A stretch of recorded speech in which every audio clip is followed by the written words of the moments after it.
HSC exam 2024 Bangla প্রথম পত্র থেকে ভূগোল প্রথম পত্র পর্যন্ত যে পরীক্ষাগুলো ইতিমধ্যে হয়ে গেছে তার ভিতরে ঢাকা বোর্ডের এফের সংখ্যা বা ফেলের সংখ্যা 49,412 জন। কেন এতজন ফেল?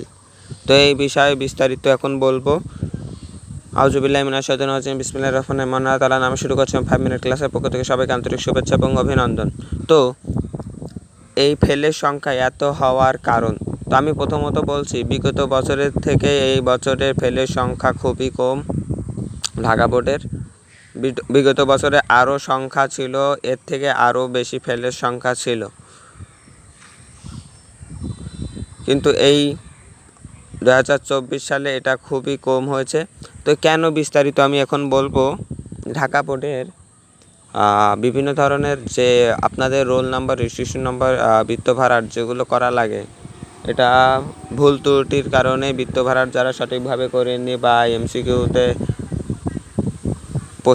ইয়ের ওপরে দাগাদাগি করেছেন, এই কারণে তাদের রেজাল্ট আসেনি। বেশিরভাগ অংশেই এই খাতাগুলো বাদ হয়ে গেছে। বেশিরভাগ, আমি বারবার বলছি, যারা এই ভুলগুলো করছেন ভাই আপনাদের পায়ে দুখন পড়ি ভাই, এই ভুলগুলো করেন না।